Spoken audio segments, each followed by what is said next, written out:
Na semana passada, cerca de 1.000 empresários e acadêmicos soltaram uma carta aberta defendendo uma pausa de pelo menos 6 meses no desenvolvimento de pesquisas no campo da inteligência artificial. Para o grupo, o mundo está entrando em um terreno perigoso e existe a possibilidade dos cientistas criarem o que chamam de mentes digitais, que nem eles poderão entender ou controlar. Uma outra ameaça pode ser vista no campo político. Modelos de inteligência artificial já são usados para produzir peças de propaganda. Com ferramentas mais avançadas, pode ficar cada vez mais difícil definir o que é real e o que não passa de fake news. Nós temos sistemas que são pouco transparentes. Você tem um risco de discriminação. Esse é um risco hoje muito debatido no mundo todo, especialmente porque você tem vieses, né, que a própria tecnologia, a própria técnica traz. E o que é mais grave ainda, como nós estamos falando de sistemas, muitas vezes, que aprendem por exemplos, a partir de exemplos, a gente tem uma sociedade, muitas vezes, em muitas áreas, muito desigual. E aí o sistema, ele acaba aprendendo a reproduzir essas desigualdades. Os riscos dos avanços do desenvolvimento da inteligência artificial são ao tema do Ao Ponto dessa segunda-feira. Neste episódio, nós conversamos com o jornalista e colunista do Globo, Pedro Doria. Eu sou Carolina Moran. Eu sou o Felipe Barini. O Ao Ponto de 3 de abril começa agora. Vem com a gente.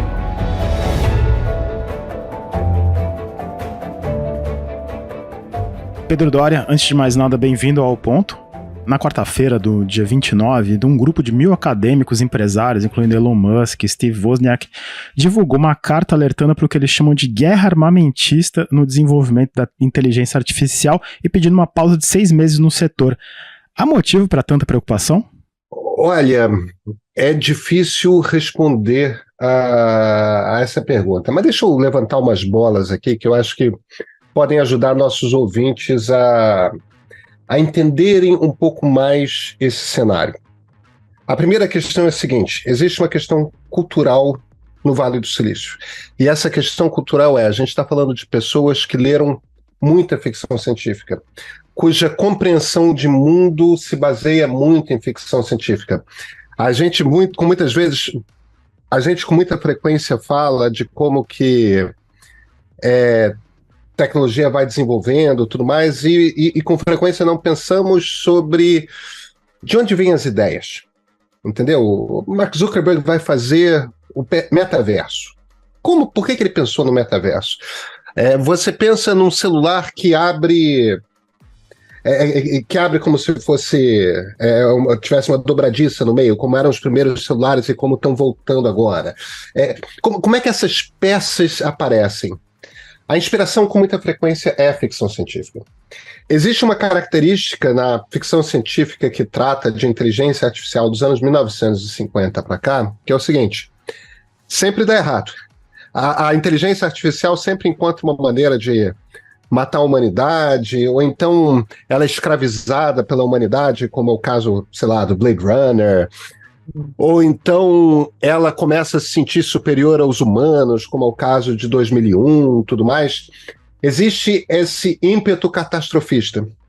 E muitas dessas pessoas que estão ali no Vale do Silício olham para a inteligência artificial como uma catástrofe possível na espreita.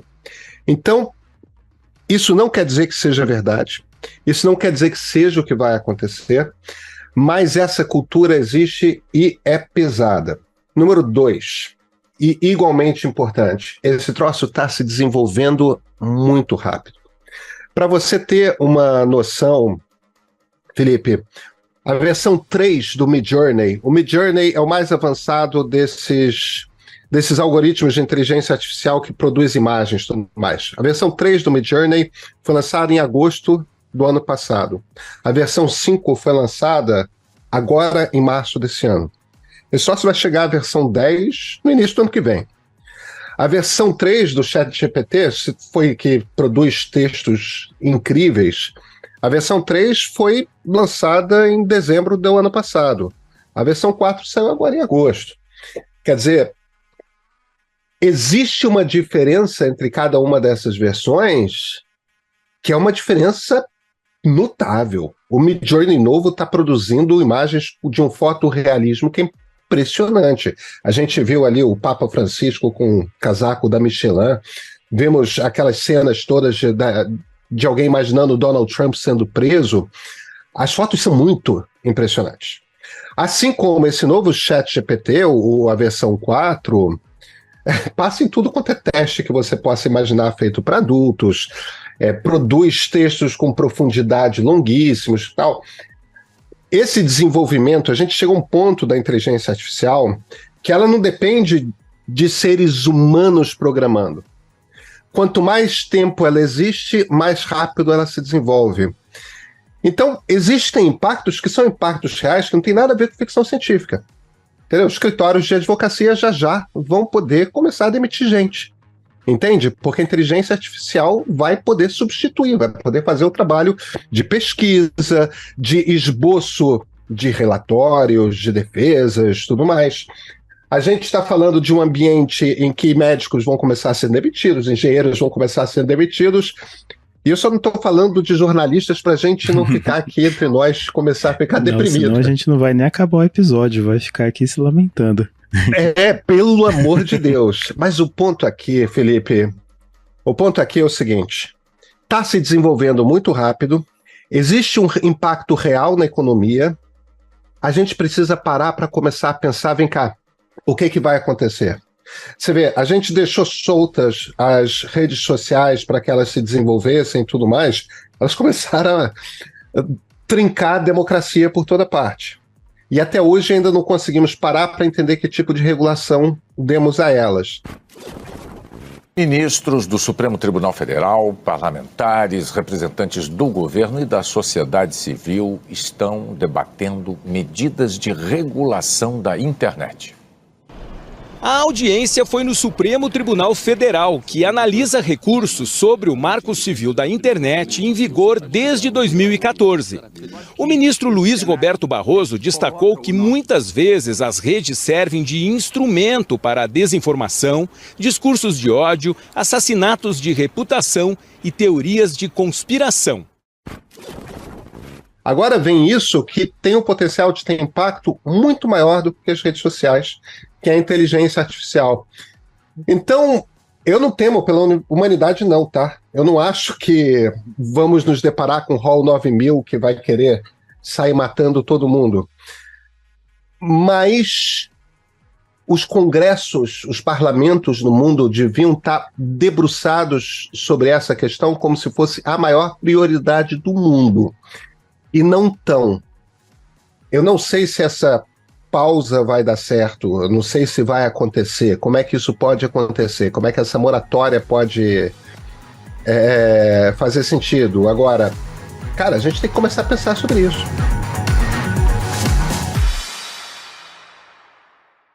Os governos, eles estão preparados. Aqui no Brasil você escreveu, inclusive no Globo, no dia 24, que a gente está deixando passar essa boiada, né?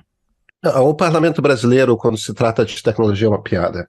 Veja, tem muitos parlamentares que eu respeito, mas é uma piada. É uma piada. É completamente despreparado e não entende, não existe um número suficientemente grande de parlamentares que se debruça sobre essa questão com a preocupação de vida. Essa é uma das questões mais importantes que existem para se pensar quando você está pensando do ponto de vista de legislar, e no Brasil isso não existe. Agora, independentemente do fato de que os nossos parlamentares não se tocaram de que esse é um problema gigante, existe um outro ponto aí que a gente tem que levar em consideração, que aí não é só brasileiro. A média de idade dos parlamentares está aumentando, temos cada vez mais pessoas de 50, 60, 70 anos concentrando os assentos no parlamento aqui nos Estados Unidos, em tudo quanto é parte, na Europa. E essas são pessoas que, em média, têm mais dificuldade de acompanhar o ritmo das mudanças.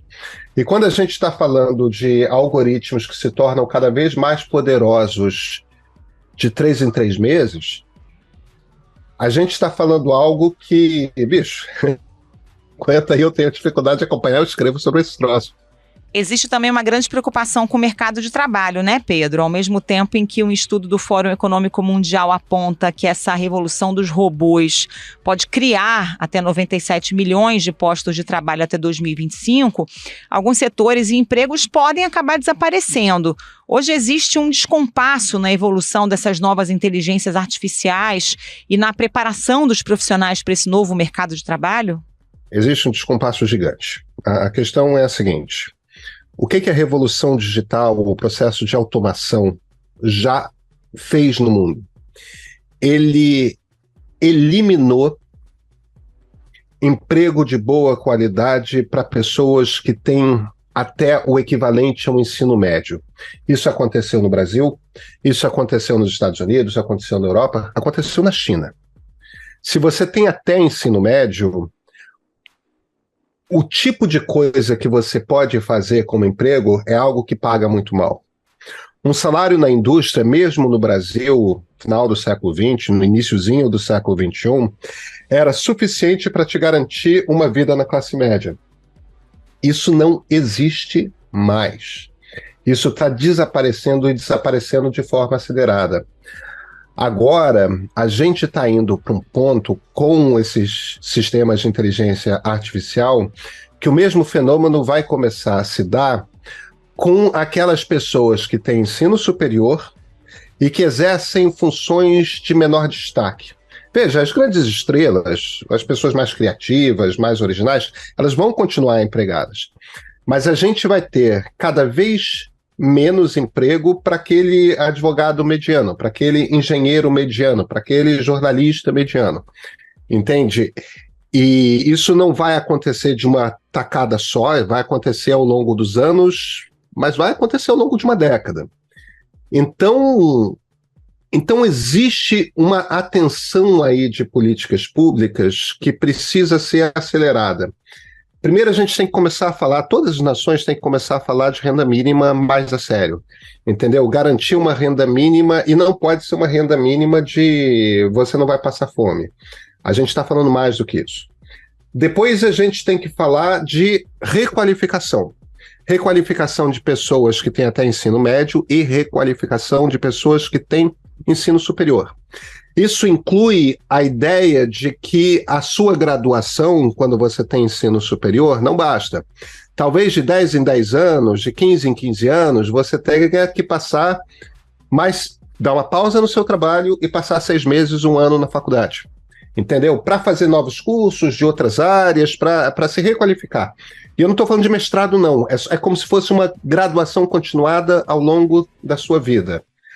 A gente tem que começar a rediscutir a ideia de como que se tributa as empresas gigantes de tecnologia.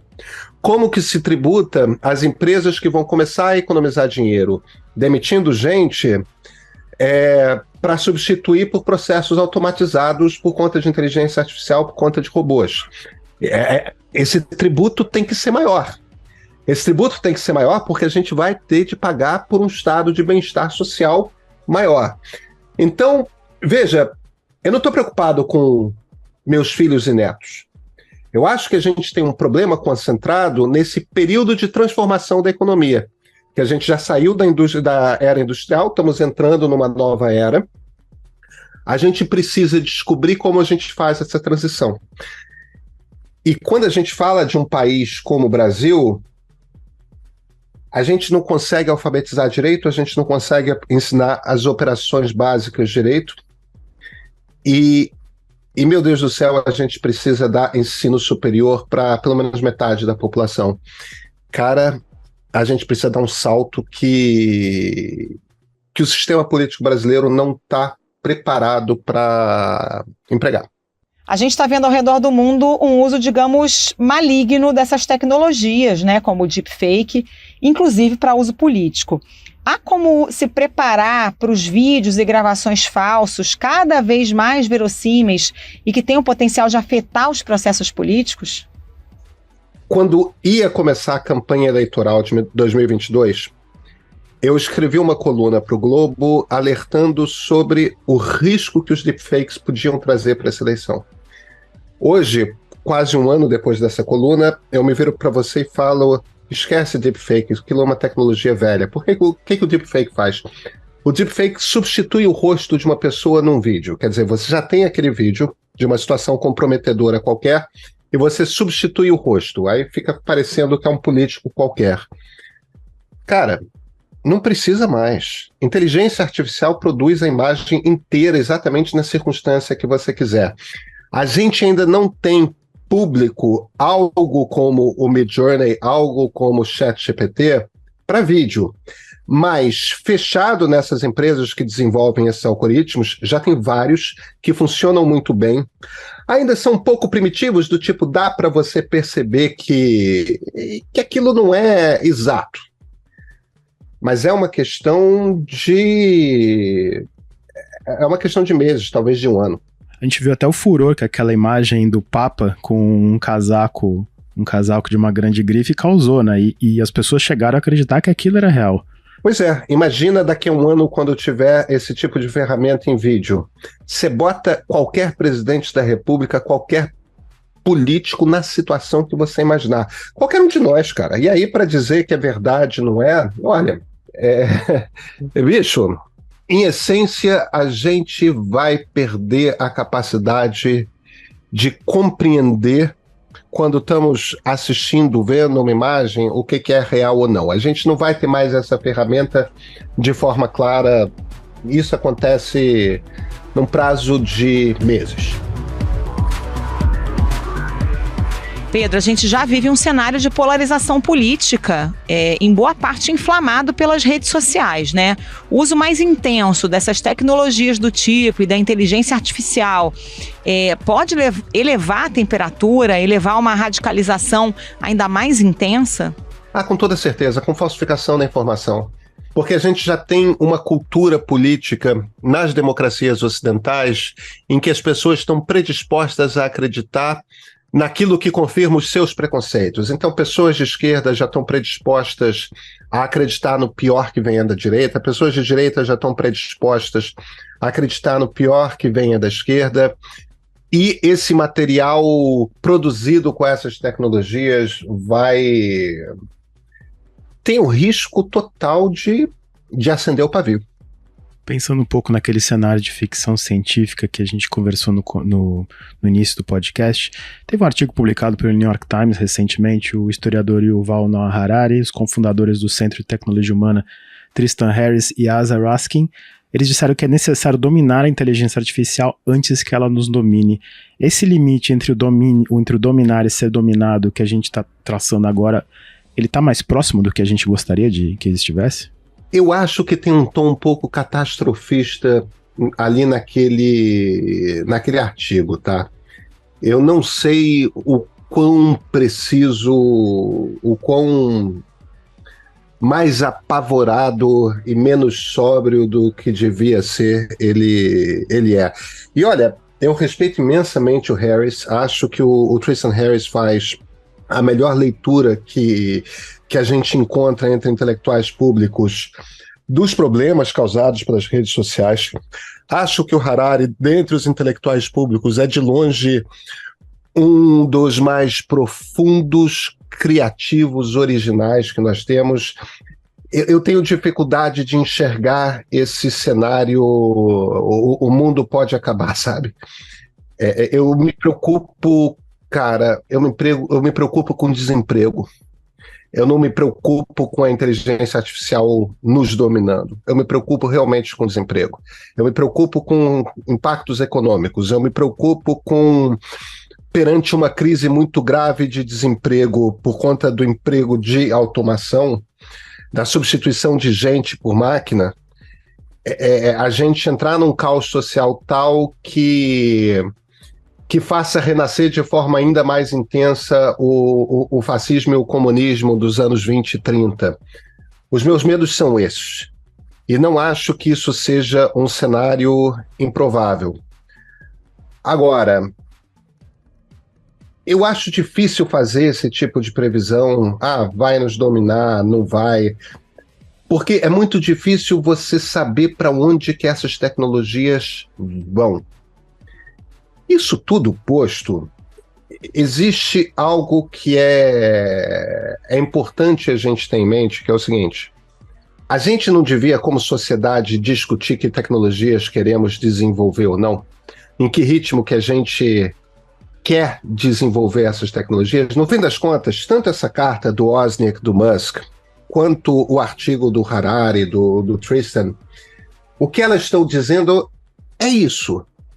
Será que não é hora de a gente começar a discutir como sociedade o que a gente quer desenvolver, o que a gente não quer? Será que isso deveria estar apenas na mão de algumas poucas empresas, onde poucas pessoas têm voz? E essa é uma questão muito interessante que se põe a todos nós nesse início do século XXI. E eles podem ter uma razão, sabe?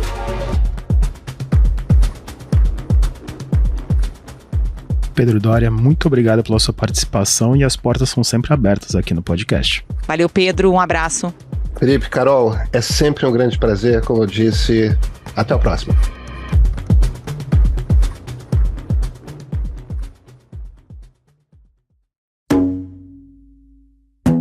Esse foi o Ao Ponto de hoje, o podcast diário da redação do Globo. Nessa conversa, a gente conta com a participação de toda a equipe do jornal, as mesmas pessoas que levam até você informação e análise de qualidade todos os dias. Quer saber mais? Assine o Globo. Acesse assineglobo.com.br e confira todas as notícias e reportagens especiais. A edição foi de João Guilherme Lacerda. Até mais. Até mais.